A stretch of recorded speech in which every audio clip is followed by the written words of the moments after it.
everyone, welcome back to Shri Shakanksha Vlogs. I hope you all are doing absolutely fine.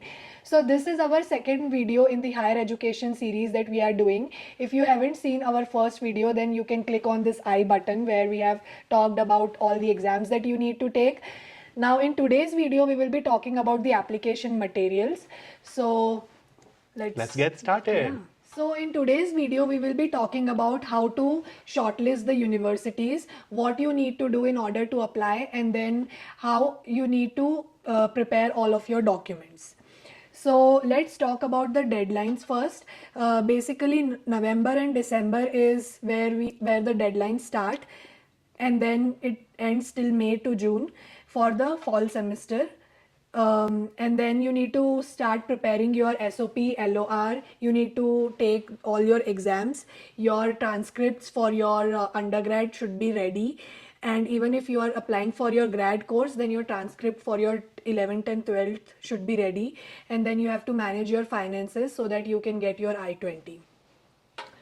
For shortlisting the universities, basically there are different criterias that you need to check for each university. First is based on the professors, the seniors, and if you have any friends or family members who are studying in that universities, you can talk to them. Then the second way is through Google, through program ranking and the finances. So you can decide a universities based off of its ranking and based off of its tuition fees, etc. Then the third criteria is based on the current students. So you can talk to some of the students who are currently studying in that university.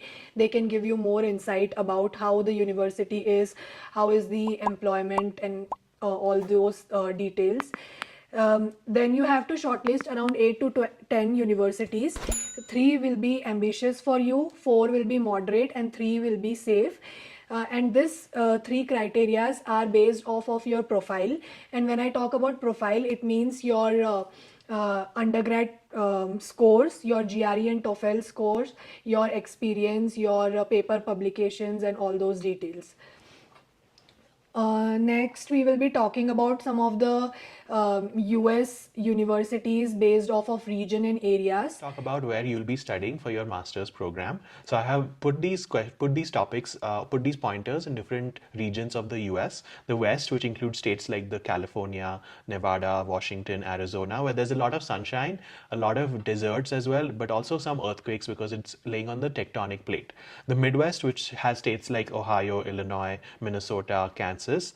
But here you can expect a big mix of weathers in these states, and there's also some seasonal cycles.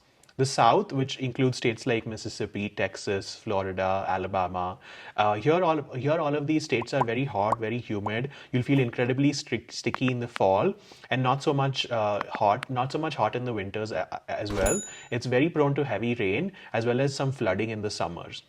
Then the last one is the Northeast, which has states like New York, Connecticut, Massachusetts, Rhode Island, Vermont. And in this part of the US, the weather can get really cold and also from one extreme to the other extreme very quickly. So the hot summers are very hot, and then the cold winters are very cold. The best weather, according to me and according to all of our Shishakanksha vloggers, is Colorado, where you have 300 days of sunshine. There's pleasant snow showers every so often, and you can have a wonderful weather.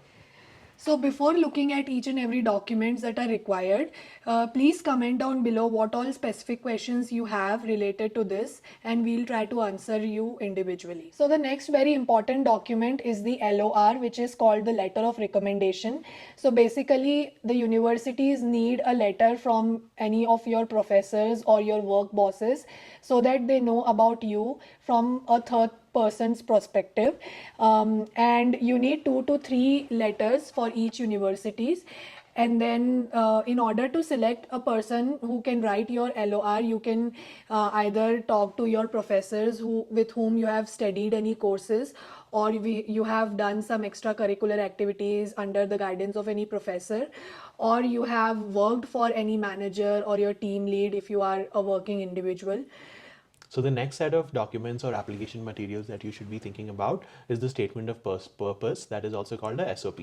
So in this SOP, what you're really trying to get out of yourself is the personality, the person that you are, and your identity. So what really is your profile? What are you as an individual person? What are your experiences in life? Also, what is the purpose that you're really trying to do this program for? Where it will take you after you finish the program? And what is your will? Why are you trying to do this in terms of your motivation? Where is this coming from? And also some of your hardships, if you have any of them, in pursuing this master's program or in coming to apply to this university. So also you think about why you, because students, they are applying, everybody's applying to this university, about 20,000, 10,000 people. Why should they select you? And that depends on your academics, your strengths, your extracurricular activities. And also, why this university? Because you're applying to 8 to 10 universities as well, and you need to really decide why this university is important for me. So think about majors, your program, and also the locale or the vicinity that it's in. Start with 6 months ahead. This process should not be expedited or should not be hastened. It has to be done really slowly in an iterative process where you start a draft 1 week and you let it sit down. And the next week, you don't even think about it a lot. The third week, you come back to it and you say, okay, let me read it again and see what edits I can make. So you should write it. Nobody else should write it. Nor your counselors, nor your consultants, nor your school teachers, nor your professors. You should really start it, and you should be the one that feels good enough for you to submit it at the very end. Point I wanted to add here is people, when they are applying for any universities, they focus a lot on their profile, which is their GRE TOEFL scores, their undergrad score, their experience, and those things. But they don't give much emphasis on the SOP and LOR because they think that these documents are just one additional thing. But according to me, these documents are very, very important in your application process because they go through each and every SOP and LOR, and then based off of the letters that they receive, they shortlist the candidates. So I would suggest that you spend a lot of time in writing these SOPs, and each university should be having a separate SOP and LOR. You should not have a common format that you are sending to every university, because for SOPs you need to write the professors that you need to work under. So you can write why you are wanting to work under a particular professor that is doing any particular research in a university. So these details make a huge difference when you are applying. To the next topic, don't forget to subscribe to this channel and also comment in this comment section below if you have any questions, and we'll make a video at the very end answering all of your So questions. after LOR and SOP comes your GPAs. If you are applying for your undergrad course, then you need to have your 10th, 11th and 12th mark sheets and transcripts. And if you are applying for your grad level course, then you need to have your all 8 semesters mark sheets and transcripts that you need to send to the respective universities. Also, there are universities in the US that require you to submit your WES. So, WES is basically an organization that converts your undergrad score into a 4-pointer. So, suppose your university gives you a percentage score for each semester, then WES will transform that score into a 4-pointer that US universities look for. So you need to make sure that you have to apply for WES way ahead in time, because it takes a few weeks to get your WES score, and then you need to send that score to the respective university where you're applying for. Also, when you are applying to the your respective universities, there are different sections that you need to go through where they ask for GA, and RA, which is the assistantship programs that they have. So there are many forms that are available online for many universities that you can fill, and you can answer some additional questions. You can tell them that why you are a perfect candidate to get an assistantship, and then once you apply for that particular assistantship, they consider you if your profile is good according to what they are looking for. So many students ask us questions related to scholarships. So yes, in US there is an option that you get many scholarships from different universities, and it can be based off of your profile, based off of your GRE TOEFL score, or if they think that you are a candidate that deserve a scholarship or a grant according to your previous experiences, then they for sure give you scholarships. And that scholarship will be a reduction in your tuition fees based off of the overall tuition fees that they are charging you. So suppose your I-20 amount is a particular X amount, so they deduct some dollars from that, and then if it is a TARA, then you will be getting monthly stipend based off of the work that you are doing. So suppose you are working as a TA under a professor, then you need to spend 20 hours or 10 hours every week to work, and then they will be paying you the salary or the stipend accordingly. All of these application materials with the SOP, LORs, your GPA, a lot of all of these students already have. So what can you do to stand out? Some of the projects or your experiences that you've had either in school, in undergraduate programs, or in high school are some things that you can elaborate on. So think about the learnings that you've had, the impacts that you have had, also the future. So what you've learned from these projects and these experiences.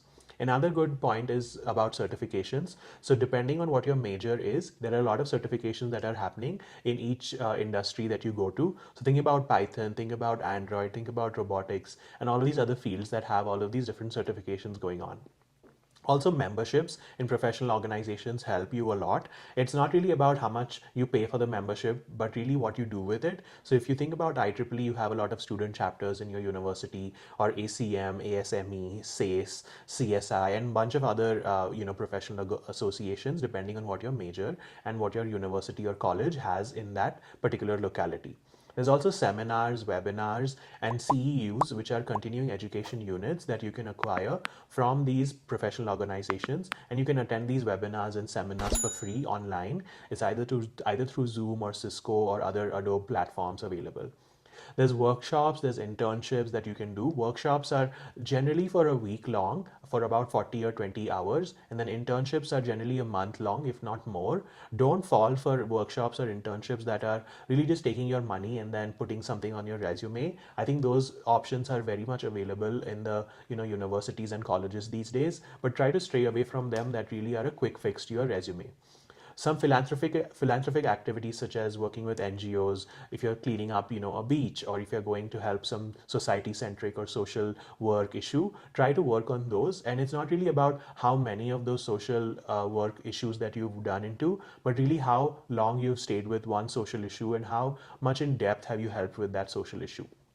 Another good point is thinking about extracurricular activities. Participate in a lot of different festivals that happen in your college or in other colleges around you, and work in things about, like, think about competitions or other of these involvement opportunities. And lastly, do something new. We've seen a lot of students doing certifications, seminars, webinars, but if you find something new and it relates to your program or your university or any other part of your story of your SOP, then it really will count and matter much. So guys, hopefully this video is helpful for you when you are applying for the universities in order to come to the US. In the next video, we will be covering about the financial aid and also the living cost, the tuition fees, etc. That is something that you need to consider when you think about pursuing your education in the US. If you like today's video, then do hit the like button, share it with your friends and family, and do subscribe to our channel if you haven't done already. So till then, keep watching. Bye bye.